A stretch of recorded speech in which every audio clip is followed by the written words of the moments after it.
My wife cheated on me with her boss. I took her boss's wife and we stole all their money and went away. My wife cheated with my horrible coworker who's made my job hell. Turns out he's married too, so I partnered with his wife to rip them off financially.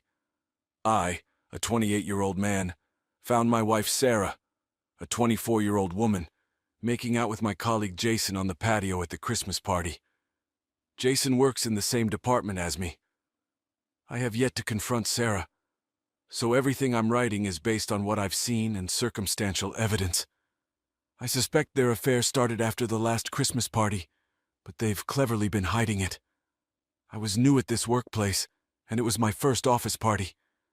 Jason and I didn't get along well at work, not because I was new, but because he considered me a threat. In the very first week of my joining, I was handed some of Jason's tasks, which I efficiently automated using my software skills. The work that took Jason a week to complete, I delivered in 3 days, which impressed everyone but Jason. He tried different ways to find a loophole in my work, but couldn't. He was heavily criticized by management for not thinking of something similar. However, this didn't help me much in the office. Jason was a popular guy, more of an imposter and gossip monger. People love gossip, don't they? So he was the wannabe in every office group, whereas I'm more of an introverted person who likes to keep to myself. I go to work, fulfill my responsibilities, and head back home. I was happy with my small circle of college buddies and my wife. 2 months later, we had this annual Christmas party at work. I showed up with my wife. Sarah is definitely a beautiful woman and a head-turner at any party. She makes sure to dress up well to show off her perfect symmetrical assets. Sarah and I were enjoying and bonding with other co-workers as the night grew. People started hitting the dance floor. Sarah insisted that we dance, but I refused. I'm not a confident dancer, especially not at office parties. I think Jason noticed that because the next moment I saw him approaching our table and asking my wife to dance. She looked at me, and I smiled. I couldn't say no in that situation. I thought she would turn him down, knowing the history between us, but Sarah obliged and danced with him. I couldn't help but notice the grin on his face when he took her to the dance floor. When she came back, she was full of energy and laughter. Seeing my grim face, she said, "Oh, don't be mad. How could I refuse him? It would have been so rude, so I had to oblige." I realized she was right, and it was just a dance. Eventually, I forgot about it. I got busy at work and never imagined that my wife would be fooling around with the person who has been a pain in my ass for a year. At this year's Christmas party, I showed up with my wife again. She hit the dance floor with some of my female colleagues, but was soon seen grooving with Jason. I was like, what the hell? But I had to pretend to be cool about it. Other colleagues were quick to notice and exchanged glances. Everyone is aware of the Cold War between Jason and me. One of them, Noah, remarked, "This is why Jason doesn't bring his wife along, so he could shake other wives' booties." My face flustered at his comment. I asked him to mind his language. He apologized and said he was just being funny to lighten the situation. Other colleagues started debating whether Jason is married because he claims to be single. Some suspect he's married but hides it to have open chances with the juniors. Noah was certain that Jason was married, but no one fully believed him because of his prankster image. He said his sister runs a salon, and one day he had dropped by to meet her there. He continued to tell us that he saw Jason with a woman and child and assumed they were his family but had no proof. Later that night, I noticed my wife and Jason had disappeared. I decided to check the patio and found them hugging and kissing. My heart sank, but I decided not to create a scene right then. The next morning, I called Jason's wife, Emily, to inform her about what I had seen. She was shocked, but thanked me for telling her the truth. We decided to join forces to punish our unfaithful partners financially. We planned to file for divorce, but before doing so, we transferred a significant portion of our joint assets to our children and charities to ensure our partners couldn't get everything. We also consulted with lawyers to maximize our benefits from the divorces. Our partners would be left with the minimum while we retained the majority of the shared assets. It was difficult and painful, but I knew it was the best way forward.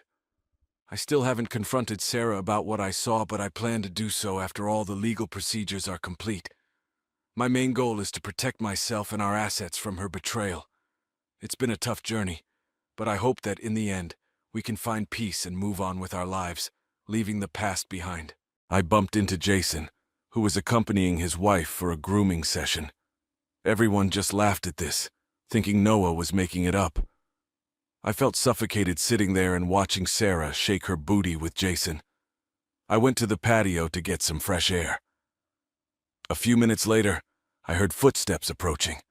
I ignored it, but as they came closer, I heard giggles and moans as if they were making out on their way to the patio. To avoid getting bumped into, I hid in the corner at the back to escape once they were in. Moments later, I saw a couple entering the patio with their lips locked and hands all over each other. They were none other than Jason and my lovely wife. He held her by her waist with one hand while the other one was inside her dress. Sarah was holding his face with both her hands, lost in pleasure. I wanted to beat the hell out of them right there, but instead I pulled out my phone and recorded everything. It was dark, yet the dim light captured enough. Jason held her by her neck to push her away from his face and said, "We don't have much time before your low-life husband comes here searching for you. Let me give you a good show." She giggled and bent on all fours. All of it got recorded. My body went numb. I could feel nothing. I don't know how long I stood there when a janitor showed up with a garbage bin. They hurriedly covered themselves and left, cursing the janitor who interrupted their blissful time. After the janitor finished his business and left, I came out of my hideout, headed straight to my car, and drove off. I crashed at my friend's place and made him listen to my sob story until morning. When I checked my phone, I found one missed call from Sarah. It looked like a courtesy call to show she was looking for me. I bet she was happy to see me disappear so she could get banged by her lover in the open. This afternoon, I came home. She was still sleeping. Understandable, VJ, she must have been sore from last night's action. I went to my study to hatch my revenge. Her cheating on me is hurtful, but her sleeping with a man who has made my life miserable makes it even more outrageous. Right now, I'm scavenging to find Jason's wife. I'm going to find her and send the videos of his cheating. All of Jason's social media accounts are private. I cannot see his friend list. I don't even know her name. In fact, I don't even know if she exists. If you guys have any tricks for finding out a stranger on social media, please help me out. I would appreciate any help on that front. Thanks. Update 1. One of the most common comments here was, "How did I not see this coming? Were there no signs at all?" Well, I don't know if that was truly a sign or if I had too much faith in my wife. A few months after the first Christmas party, I think it was around spring, I was scrolling through my Facebook feed when I noticed Jason's comments on Sarah's post. I was taken aback. I asked her if she was in touch with him. She said no, he was just her Facebook friend like thousands of others. She said Jason had sent her the friend request after that party, and she had accepted it. That's it, no big deal. I got alert and reviewed her profile more often. I saw Jason's generous comments with heart emojis on each of her photos. I asked her about this, and she said it was just one of those hundreds of comments she gets on her pictures. Sarah is not a social media influencer, but she's very active there, and her profile is open. I told her that Jason is not one of those 100 strangers who comment on her pictures. He and I are not on good terms at work. He doesn't even talk to me at work, so why the hell is he interested in my wife's pictures? She replied sarcastically, "You should ask him." Her response infuriated me, and I yelled, "He is no one to me. I cannot question him, but you are my wife. It hurts me to see you in touch with someone whose sole motive in life is to pull me down." Jason had pulled many tricks at work to show me in a bad light. He was even successful a couple of times, and I was severely criticized by my manager. Jason is also a bootlicker, and had manipulated our manager into his camp. Sarah knows everything about my office politics, yet she let Jason's flirtatious comments slide into her inbox. This continued until July this year, when my department bagged a new project, and I had to travel twice every month to the client's office in Seattle. Work got really hectic, and I barely had time to think about anything else. Jason and I were both on the same team and had similar job responsibilities, but somehow he was always free and loitering in the lobby, whereas I was immersed in work. It was overwhelming, but I took it as a learning opportunity and worked my ass off. During this time, I found Sarah getting emotionally distant from me. I thought it was because of my work commitments and travel schedule.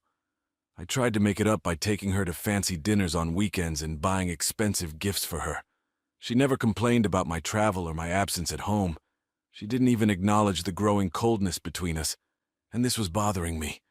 I insisted my manager not send me on work trips so frequently, or at least shuffle it between me and Jason, but he refused. He said I was more skilled to handle the client there. I said, then why does he get all the Achievers Awards every quarter while all I get is criticism? He had no answer but gave me a false promise that he would recommend my name for the next promotion. He was a bad liar. It was evident on his face that he was not going to do that. Talking about Sarah, when she woke up after her long slumber that evening, she asked me why I left her alone at the party. I said, "You needed me? I thought you were having a fun time with your new friend." She laughed and said, "Oh, don't be a jealous baby. It was just a dance." I smiled and let it slide. She thought I was angry that she was dancing with Jason. I let her think that because I'm going to attack them without any warning. My search for Jason's wife has yielded no results yet. I tried searching with Jason's surname, but the results were overwhelming. I'm thinking of fishing out Jason's address from the company's database and heading to his home. I find no other option than this. Any better suggestions are most welcome.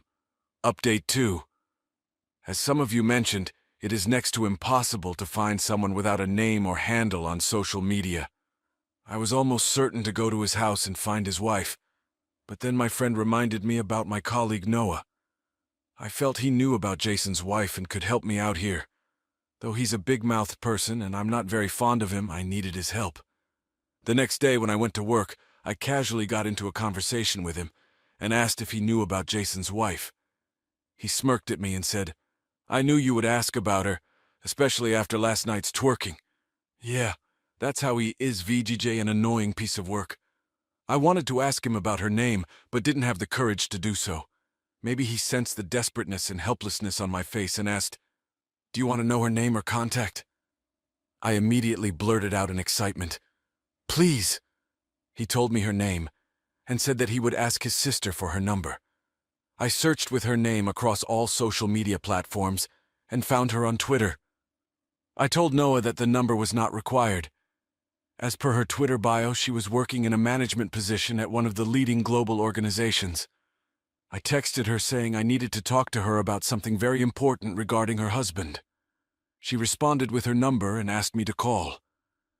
Her response gave me the vibe of a confident and poignant woman. I called her and introduced myself. I told her subtly that her husband and my wife were up to something and that I had the video of them together. She asked if I could meet her after work, and I said sure. When I went to meet her, I was mesmerized by her aura. She was definitely a woman of value and wit. I wondered how any man could cheat on such beauty with brains.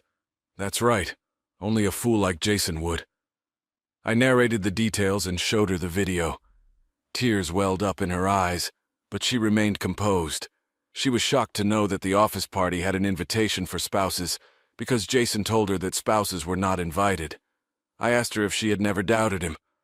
She said she had caught him twice sexting some random woman on social media, but it wasn't severe, so she forgave him. I told her that Jason claims to be single and has this reputation of a playboy at work, and has been associated with many junior colleagues. She cursed him at the top of her voice.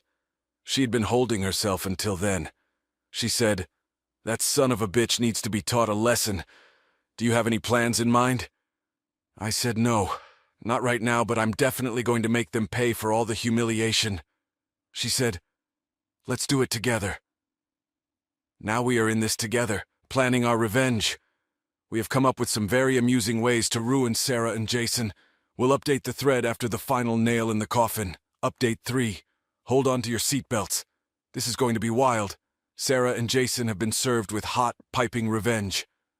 Jason's wife Sandra, 33, and I came up with the following revenge plan. We turned a blind eye to their affair.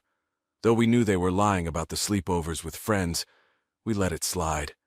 We both pretended to be so busy at work that we didn't give a damn. Sarah and I co-own the house. I made an updated document where Sarah made me the sole owner of the house and had her sign it VDJ not forcefully but tactically. She was once heading out to meet Jason, lying that she was going shopping with friends. I deliberately blocked the restroom wardrobe, making her run late. When she was about to leave, I asked her to sign an insurance renewal document. It wasn't suspicious because I pay for all her insurance. She just signs it and gets done with it. Between those papers, I kept the house ownership document. She signed all of them without seeing them.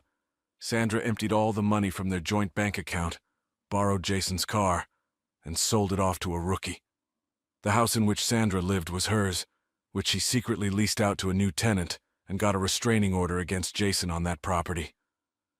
I blocked all the cards on which Sarah was surviving.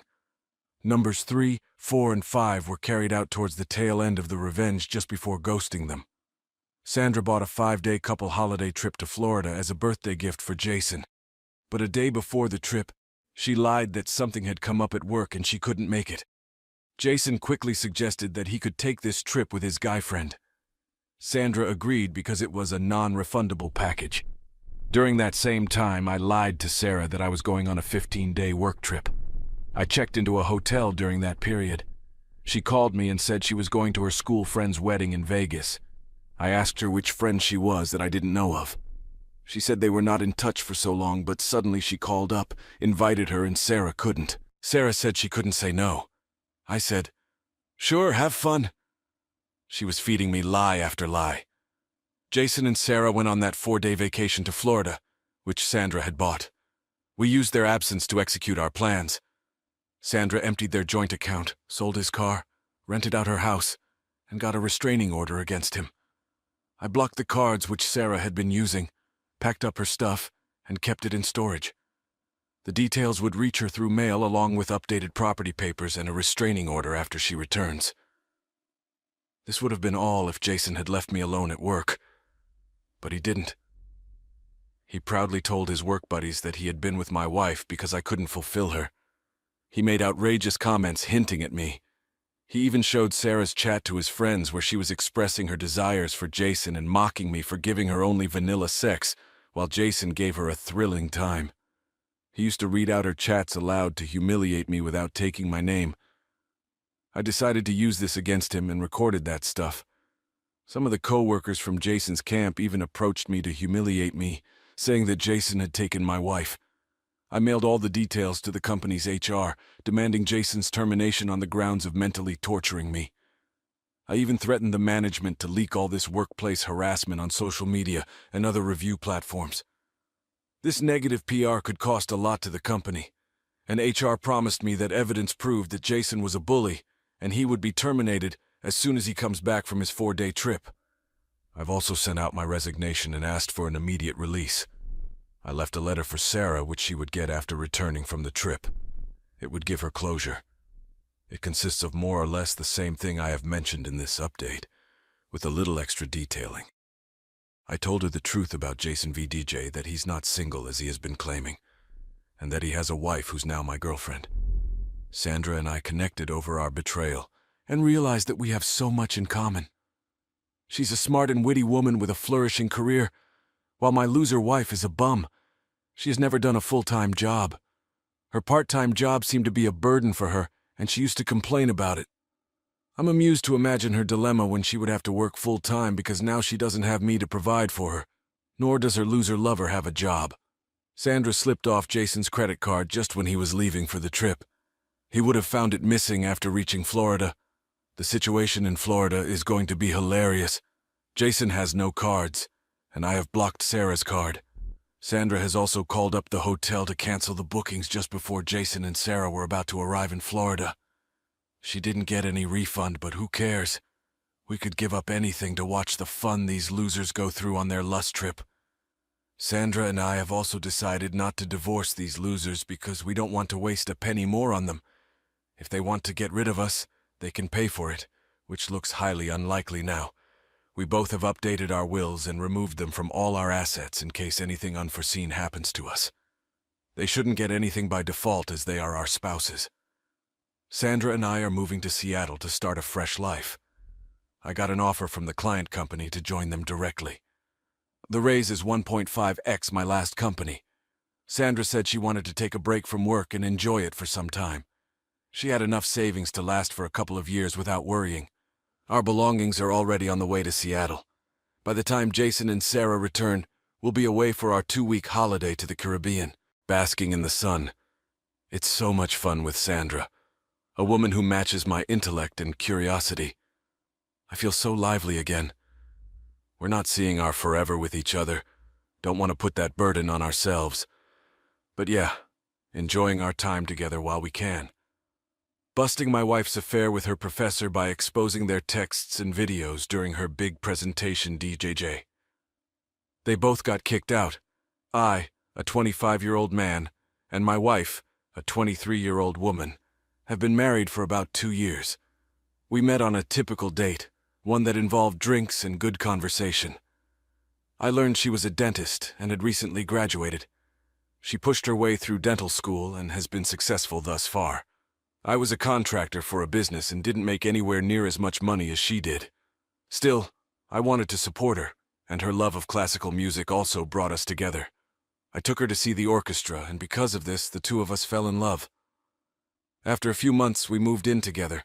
We both lived in an apartment and eventually, over the next year, realized we felt strongly for one another. With our combined income, we ended up getting a townhouse. I started getting better gigs and working on my business as well, and I fronted most of the mortgage despite her having a successful dental practice. Eventually, a year later, after we moved into the townhouse, I popped the question.